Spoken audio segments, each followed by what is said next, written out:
আমরা চৈতন্য চরিতামৃত আস্বাদন করছিলাম। আমরা গতদিন যে মহাপ্রভু জল আনতে বললেন, যে 100 ঘট জল এনে মহাপ্রভুর সামনে রাখলেন, এই পর্যন্ত আমরা 96 শ্লোক পর্যন্ত গতদিন আমরা গিয়েছিলাম। গুন্ডিচা মন্দির মার্জন কিন্তু আমাদের হচ্ছে, তার মানে আমাদের গুন্ডিচা মন্দির মূল মার্জন হবে আগামী বুধবার 15 তারিখ। শ্লোক 97। প্রথমে করিল প্রভু মন্দির প্রক্ষালন, ঊর্ধ্ব ভিত্তিগৃহ মধ্য সিংহাসন। শ্রী চৈতন্য মহাপ্রভু মন্দির প্রক্ষালন করলেন, তারপর মন্দিরের ঊর্ধ্বভাগ, মেঝে, দেয়াল এবং সিংহাসন প্রক্ষালন করলেন। খাপরা ভরিয়া জল ঊর্ধ্বে ঢালাইল, সেই জলে ঊর্ধ্বসদী ভিত্তি প্রক্ষালিল। সেই জন্য মহাপ্রভু স্বয়ং খাপড়ায় জল ভরে উপরের দিকে ছুড়ে মন্দিরের উপরভাগ শোধন করলেন এবং সেই জলে মন্দিরের দেয়াল ও মেঝে ধৌত হয়ে গেল, উপরের দিকে মারল। সে হস্তে করেন সিংহাসনের মার্জন, প্রভু আগে জল আনি দেয় ভক্তগণ। শ্রী চৈতন্য মহাপ্রভু তার শ্রীহস্তে জগন্নাথদেবের সিংহাসন মার্জন করলেন এবং ভক্তরা ঘটে ভরে তার সামনে জল এনে দিতে লাগলেন। ভক্তগণ করে গৃহ মধ্য প্রক্ষালন, নিজ নিজ হস্তে করে মন্দির মার্জন। সমস্ত ভক্তরা মন্দিরের অভ্যন্তর ভাগ প্রক্ষালন করতে লাগলেন এবং স্ব হস্তে মন্দির মার্জন করতে লাগলেন। কেহ জল আনি দেয় মহাপ্রভু করে, কেহ জল দেয় তার চরণ উপরে। কেউ জল এনে সেজন্য মহাপ্রভুর মানে করকমলে দিচ্ছিলেন, আবার কেউ তার চরণ কমলের উপর জল ঢালছিলেন। কেহ লুকাইয়া করে সেই জল পান, কেহ মাগি লয়, কেহ অন্য করে দান। মানে কেউ সেই জল লুকিয়ে পান করছিল এবং কেউ তা চেয়ে নিচ্ছিলেন এবং কেউ তা অন্যদের দান করছিলেন। ঘর ধুই এবং প্রণালিকায় জল ছাড়িয়ে দিল, সেই জলে প্রাঙ্গণ সব ভরিয়া দিল। মন্দির ধোয়ার পর এবং প্রণালিকায় সেই জল ছেড়ে দেওয়া হলো এবং সেই জলে সমস্ত প্রাঙ্গণ ভরে গেল। নিজ বস্ত্রে কইল প্রভু গৃহ সংমার্জন, মহাপ্রভু নিজ বস্ত্রে মারিল সিংহাসন। শ্রীচৈতন্য মহাপ্রভু তার নিজের বস্ত্র দিয়ে ঘর মুছতেন এবং সিংহাসনটি মেজে পরিষ্কার করলেন। মানে কেমন আন্তরিকতার সহিত আসলে এই গুন্ডিচা মন্দির মার্জন করা উচিত, মহাপ্রভু নিজেই শিক্ষা দিয়েছেন, নিজের বস্ত্র দিয়েছে মন্দির মার্জন করছেন। শতঘর জলে হইল মন্দির মার্জন, মন্দির সধিয়া কইল যেন নিজ মন। নির্মল শীতল স্নিগ্ধ করিল মন্দিরে, আপন হৃদয় যেন ধরিল বাহিরে। মানে এইভাবে 100 ঘট জল দিয়ে মন্দির মার্জন করা হলো। মন্দিরটি তখন শ্রী চৈতন্য মহাপ্রভুর হৃদয়ের মতো নির্মল শীতল ও স্নিগ্ধ হলো, যেন তার হৃদয়কে বাহিরে এনে ধরলেন। শত শত শত শত জন জল ঘরে সরোবরে, ঘটের স্থানে নাহি কেহ কূপে জল ভরে। শত শত মানুষের সরোবরে জল ভরছিলেন, তাই মানে ঘাটে স্থান না হয় কেউ কেউ কূপে জল ভরছিলেন। কুম্ভ লইয়া আইতে শত ভক্তগণ, শূন্য ঘট লইয়া যায় আরো শতজন। 100 জন ভক্ত জলপূর্ণ ঘট নিয়ে আসছিলেন আর 100 জন শূন্য ঘট পূর্ণ করতে নিয়ে যাচ্ছিলেন। নিত্যানন্দ অদ্বৈত স্বরূপ ভারতী পুরী, ইহা বিনু আর সব আনে জল ভরি। নিত্যানন্দ প্রভু অদ্বৈত আচার্য স্বরূপ দামোদর, ব্রহ্মানন্দ ভারতী এবং পরমানন্দ পুরী ছাড়া আরো সকলেই জল ভরে আনছিলেন। ঘটে ঘটে ঠেকি কত ঘট ভাঙ্গি গেল, শত শত ঘট লোক তাহা লইয়া আইল।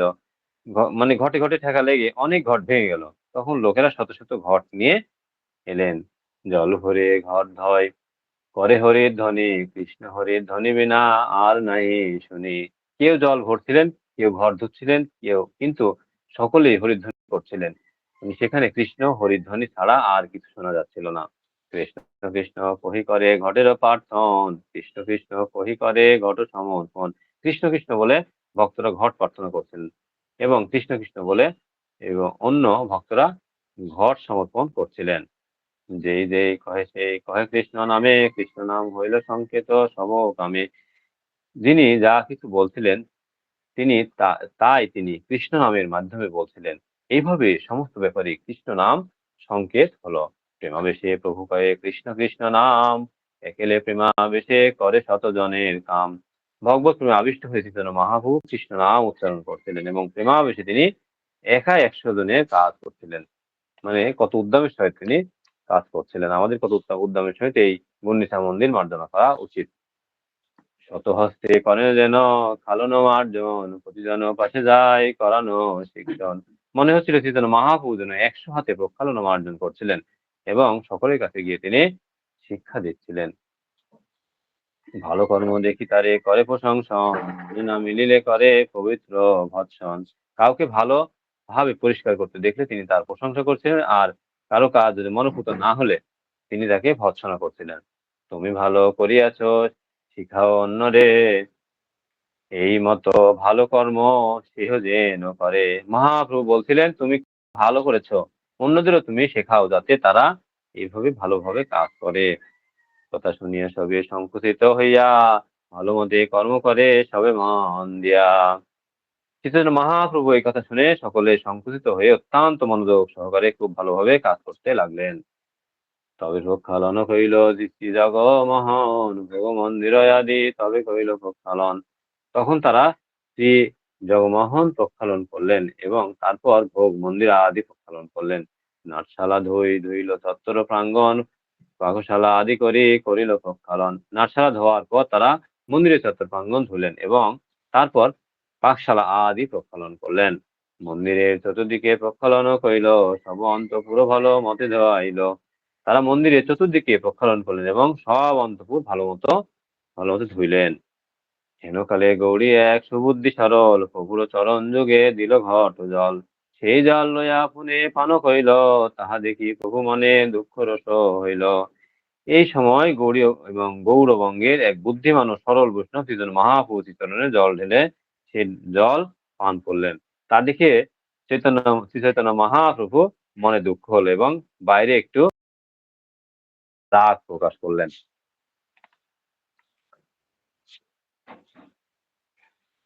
যদ্যপি গোসাই তারে এবং হইয়াছে সন্তোষ, ধর্ম সংস্থাপন লাগি বাহিরে মহারোষ। যদিও চৈতন্য মহাপ্রভু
রাখিলেন, ধাক্কা দিয়ে গুন্ডিতা মন্দিরের বাইরে রেখে এলেন। এগুলো কিন্তু মানে প্রেমের প্রকাশ, ঘাট ধাক্কা নয়, এটা প্রেমের প্রকাশ। কোন আসি প্রভু পায় করিল বিনয়, অজ্ঞ অপরাধ ক্ষমা করিতে ঘুমায়। মানে তারপর স্বরূপ দামোদর গোস্বামী মন্দিরে ফিরে এসে চৈতন্য মহাপ্রভু শ্রীপাদ বন্ধনে বিনীতভাবে নিবেদন করলেন যে সেই লোকটি না জেনে অপরাধ করেছে, তুমি দয়া করে তাকে ক্ষমা করে দাও। তবে মহাপ্রভুর মনে সন্তুষ্ট হইল, সারি করে দুই পাশে সবারে বসাইল। আপনি বসিয়া মাঝে আপনারও হাতে তিন কাকর কুটা লাগিলা কুড়াইতে। তখন তিনি মহাপ্রভু অত্যন্ত সন্তুষ্ট হলেন। তারপর তিনি সারিবদ্ধ ভাবে সমস্ত ভক্তদের দুই পাশে বসলেন এবং নিজে মাঝখানে বসে তিন কাকর কুটো ইত্যাদি কুড়াতে লাগলেন। একত কুড়াই সব একত্র করিব, যারও অল্প তার ঠাঁই পিঠা পানা লইব। কিন্তু মহাপ্রভু তখন ভক্তদের বললেন, এগুলি কুড়িয়ে আমরা একত্র করে দেখব কে কত কুড়িয়েছে। যে অন্যদের থেকে কম কুড়াবে, দণ্ড স্বরূপ তাকে আমাদের সকলকে পিঠাপানা খাওয়াতে হবে। কম কুড়ালেই পিঠাপানা খাওয়াতে হবে। তবে গুন্ডিতা মন্দির মার্জনে অবহেলা হলে তাদের অন্যদের বৈষ্ণব সেবা দিতে হবে। এই মতো সব পুরী করিল শোধন, শীতল নির্মল কইল যেন নিজ মন। এইভাবে সমস্ত গুন্ডিতা মন্দির পরিষ্কার করা হলো এবং তারপর নিষ্কলুষ ভক্তদের হৃদয়ে মতোই শীতল এবং নির্মল হলো। এবং প্রণালিকা ছাড়ি যদি পানি বহাইল, নূতন নদী যেন সমুদ্রে মিলিল। তখন তারপর এই যখন প্রণালিকা দিয়ে জল ছেড়ে দেওয়া হলো, তখন তার মনে হলো যেন নতুন নদীর সমুদ্রে এসে মিলিত হলো। এই মতো পুরোদ্ধার আগে পথ যত, সকল সদিল তাহা কেবল নিবে কত। এইভাবে মন্দিরের দরজায় সম্মুখে যত পথ ছিল সেগুলি পরিষ্কৃত হলো। কিভাবে যে তা হলো তা কে কত বর্ণনা করবে?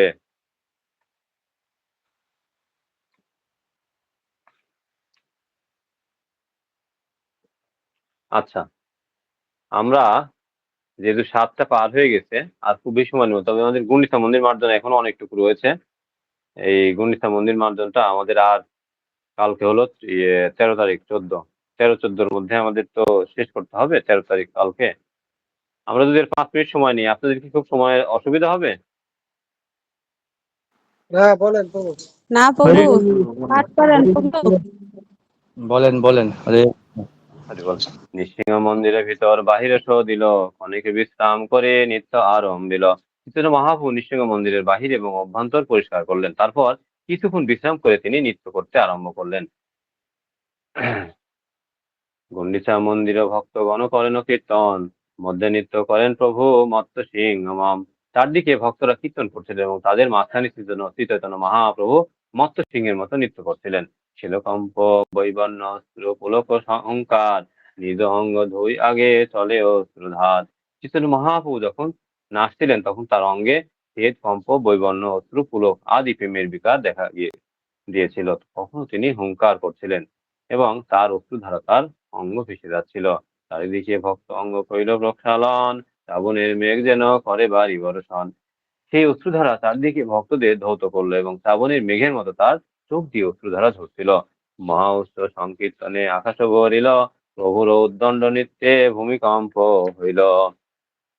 সেই মহা উচ্চ সংকীর্তনে আকাশ ভরে গেল এবং মহাপ্রভুর এবং উদ্দণ্ড নৃত্যে ভূমি কম্পিত হলো। স্বরূপের উচ্চ গান প্রভুরে সদায় ভাই, আনন্দে উদ্দণ্ড নৃত্য করে গৌর রায়। মানে স্বরূপ দামোদরের উচ্চ কীর্তন সবসময় ভালো লাগতো। তার সেই কীর্তন শুনে আনন্দে তিনি উদ্দণ্ড নৃত্য করতে লাগলেন। এই মতো কতক্ষণ নৃত্য যে করিয়া বিশ্রাম করিলা প্রভু সময় বুঝিয়া। এইভাবে কিছুক্ষণ নৃত্য করার পর চৈতন্য মহাপ্রভু সময় বুঝে বিশ্রাম করলেন। আচার্য গোসাই পুত্র শ্রীগোপাল নাম, নৃত্য করিতে তারে আজ্ঞা দিল গৌরধাম। চৈতন্য মহাপ্রভু তার শ্রীগোপাল নামক অদ্বৈত আচার্যের পুত্রকে নৃত্য করতে আদেশ দিলেন।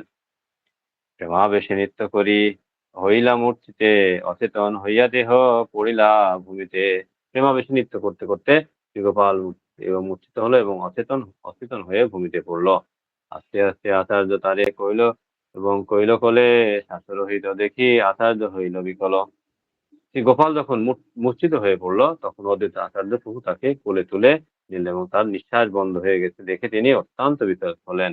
নৃসিংহ মন্ত্র পড়ে মারে জল ছাটি, ওঙ্কার শব্দে ব্রহ্মাণ্ড যায় ফাটি। অদ্বৈত আচার্য তখন নৃসিংহ মন্ত্র পড়ে জল ছিটাতে লাগলেন। তার হুঙ্কার শব্দে মনে হচ্ছিল যেন ব্রহ্মাণ্ড বিদীর্ণ হচ্ছে। অনেক করিল তবু না হয় চেতন, আচার্য কান্দে কান্দে সব ভক্তগণ। অনেক চেষ্টা করে সত্ত্বেও যখন তার চেতনা ফিরে এলো না গোপালের, তখন অদ্বৈত আচার্য অন্যান্য ভক্তরা ক্রন্দন করতে লাগলেন। তবে মহাপ্রভু তার বুকে হস্ত দিল, উঠো গোপাল বলি উচ্চ স্বরে কহিল। যখন মহাপ্রভু উচ্চ স্বরে বলল, তখন শ্রীচৈতন্য মহাপ্রভু শ্রী গোপালের বুকে হাত রাখলেন এবং উচ্চ স্বরে বলতে লাগলেন, গোপাল উঠো। শুনিতে গোপালের হইল চেতন, হরি হরি নৃত্য করে সর্বভক্তগণ। মানে শ্রী চৈতন্য মহাপ্রভুর সেই ডাক শোনা মাত্রই গোপাল তার বাহ্য চেতনায় ফিরে এলো। তখন সমস্ত ভক্তরা হরিধ্বনি দিতে দিতে নৃত্য করতে লাগলেন।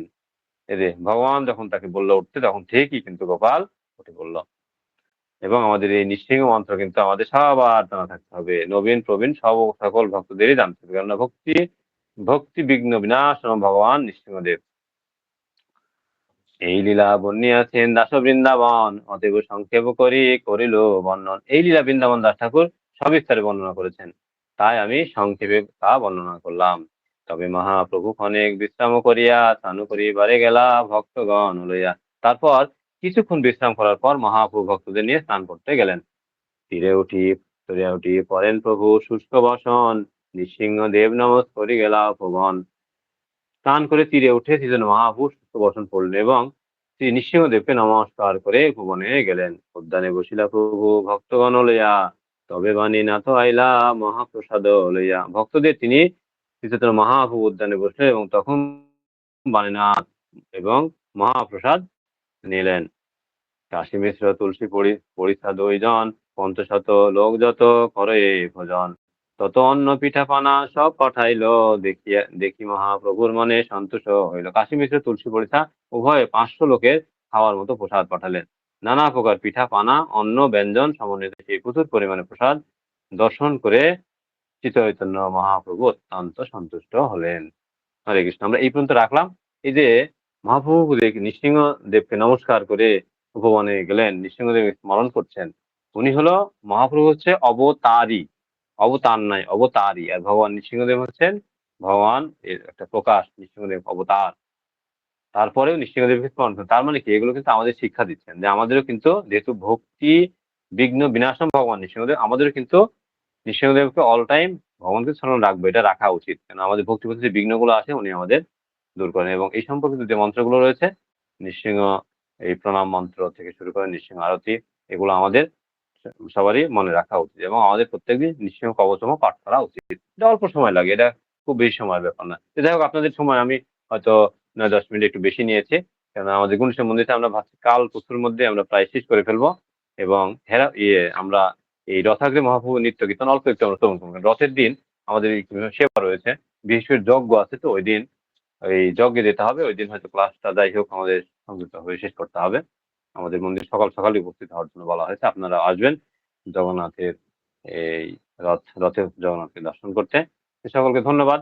সবাই একটু করুণা করবেন, আমরা যেন এই সাধু সঙ্গে থেকে আপনাদের করুণায় আমরা যেন সবাই হরে কৃষ্ণ মহামন্ত্র কীর্তন সুন্দরভাবে করতে পারি এবং প্রভুপাদের আন্দোলন, মহাপ্রভুর সংকীর্তন আন্দোলনে আমরা যোগ করতে। সকলকে ধন্যবাদ। সবাই ভালো থাকুন। আমাদের রাজকুমার প্রভু একটু আনমিউট করুন, করে আমরা 30 সেকেন্ড আপনার ওপিনিয়নটা শুনি। কেমন লাগছে আমাদের এই যে জব ক্লাসে আমরা অংশগ্রহণ করছি, আপনাদের কেমন লাগছে? খুবই সুন্দর।